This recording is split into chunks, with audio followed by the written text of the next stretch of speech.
Hello again mga ka-DIYers natin dyan. Welcome to Tech Daddy. So here we go again for another video regarding electric consumption natin sa Meralco, no? So for the last few months, I've been recording or logging sa mga consumption ng aircon natin, no? Whether or not kung anong settings niya and kung ilang oras, and then I computed kung magkano ba siya per hour, kung magkano ba siya per day, kung magkano ba siya per month, kung gagamitin natin siya per month, no, kung 24/7. So this is just an speculation. So probably ganito yung makukuha nyo, whether or not ganito or hindi. So example lang to, no. Pero ito yung nakuha ko sa aircon natin, sa consumption ng aircon. So I'm gonna show you guys this. So for the past few months, so from March to April, ang bill namin is around 4,900. So napakalaking ano nito, no? Napakalaking halaga. This was nung wala pa akong Lasco Eco Plug, no? Hindi ko pa na monitor kung magkano ba yung consumption na nagagamit namin sa aircon.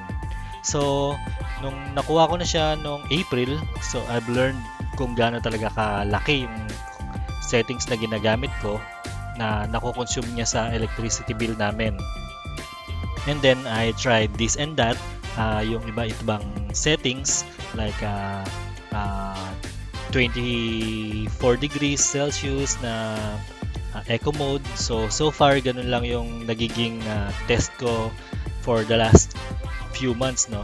So last month ang nakuha ko na bill is around 3,900. So that was 1,000 pesos less dun sa previous bill namin nung April, no, dito sa April.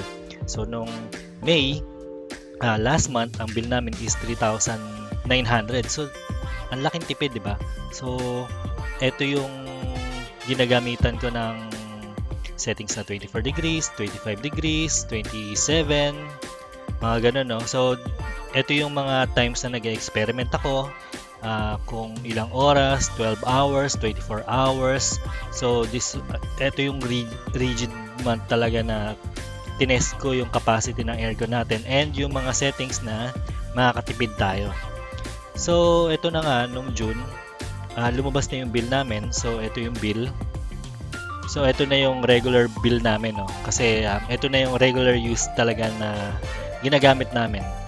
So, 3,694 pesos. Yan na yung usual bill namin and yung usual use ng aircon for about 8 to 12 hours use, no? So, this is between the settings na mga ginamit ko. Mamaya papakita ko sa Excel. So, gumawa ko ng Excel para ipakita sa inyo kung ano-ano yung mga result ng mga tinest ko. So, ito papakita ko na. So, I'm just gonna add na sabihin ko lang na itong month na to, gumagamit pa rin kami ng ibang kuryente, no? Kasi work from home pa rin yung wife ko and yung mga kids may online school pa rin. And of course, kasama rin na rin dito yung ibang mga appliances like electric fan, mga ref, mga appliances na ginagamit namin. So, ito yung mga nagamit namin. So, in total, sa paggamit ng aircon, nakaka 150 kilowatts lang kami. So, in total yun in a month. So, 150 to 170. So, ganun lang yung regular use namin.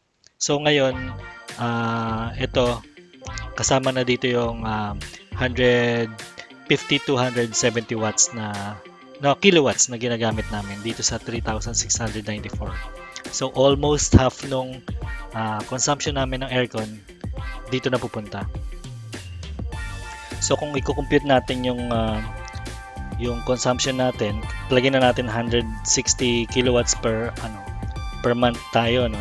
So times ko lang siya ng 9. So ang nakukuha namin is around 1,400 to 1,600 yung konsumo pa lang ng aircon. So, ima-minus na lang dito sa 3,694 para makuha yung exact amount ng nagagamit namin na consumption ng aircon and yung ibang other appliances.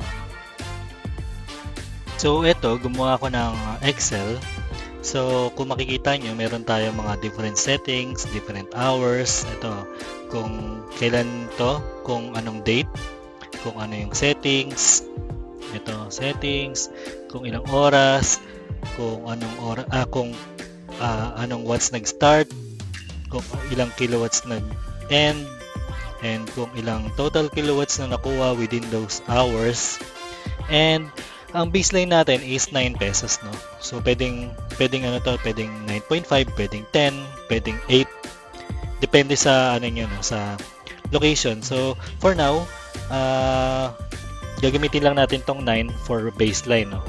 Kayo na bahala mag-adjust. So dito meron tayong price per hour, price per day, price per month, and if possible, kung irara natin siya ng 24 hours, nagamit yung settings na mga ganito, no? So ayan.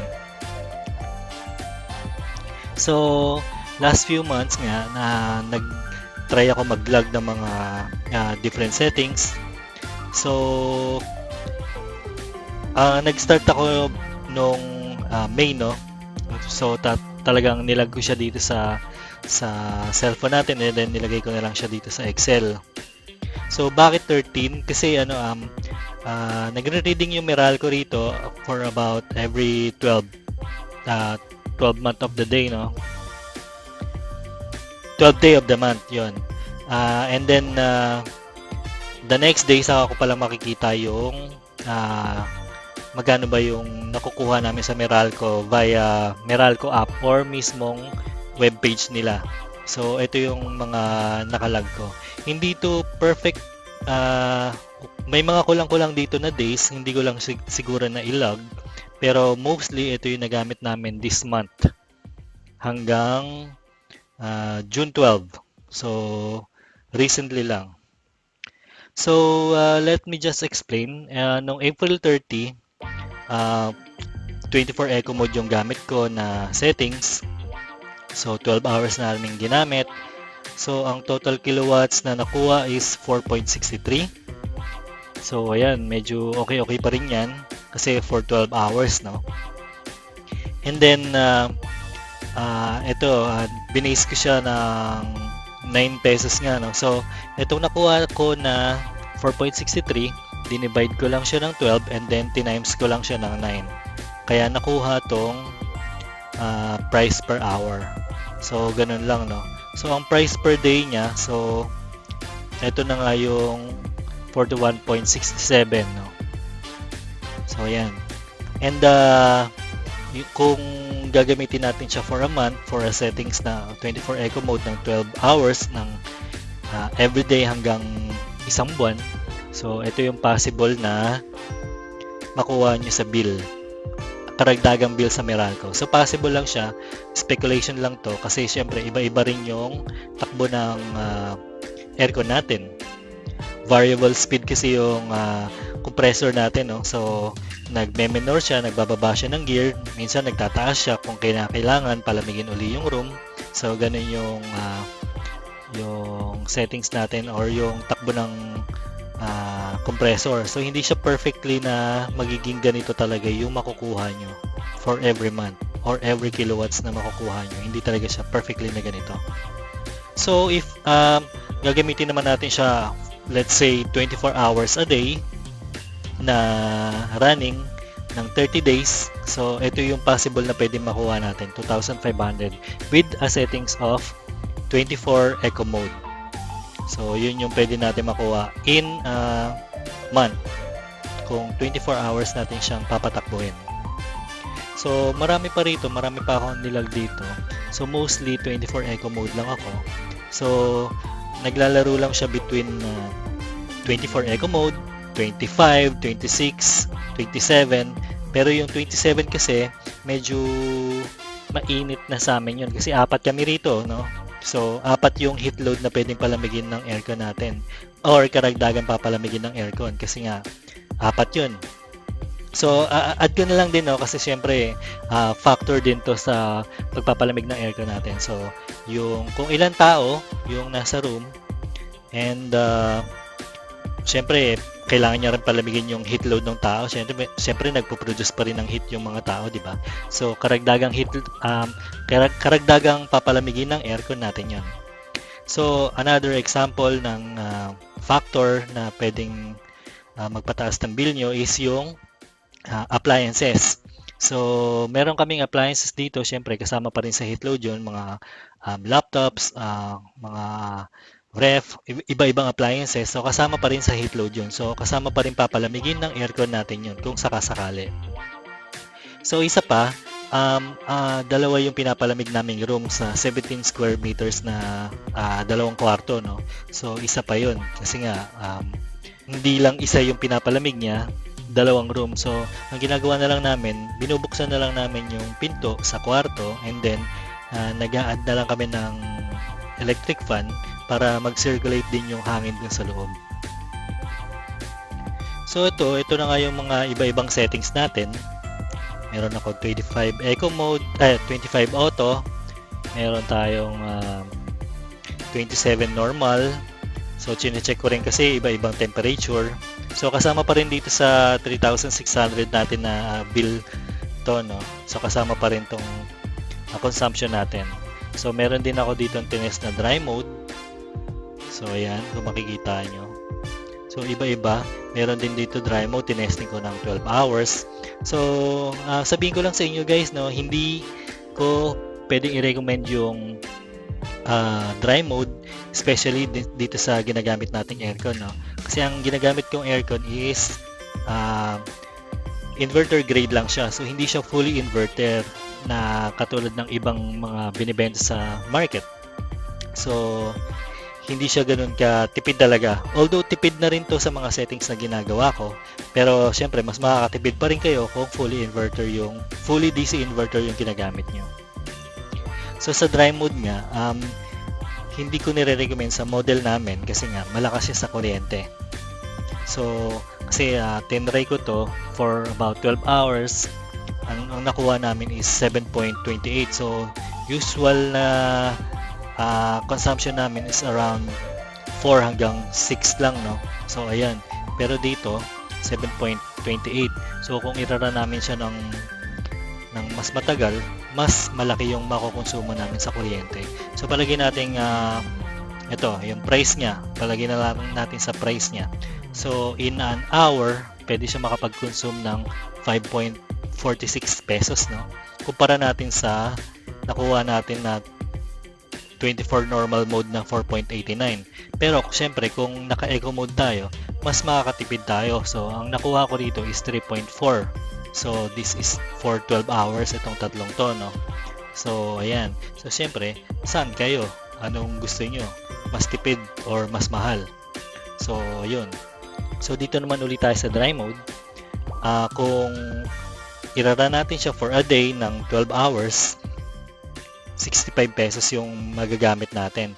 And kung irara natin siya for a month ng 12 hours, dry mode, so 25 din to, no?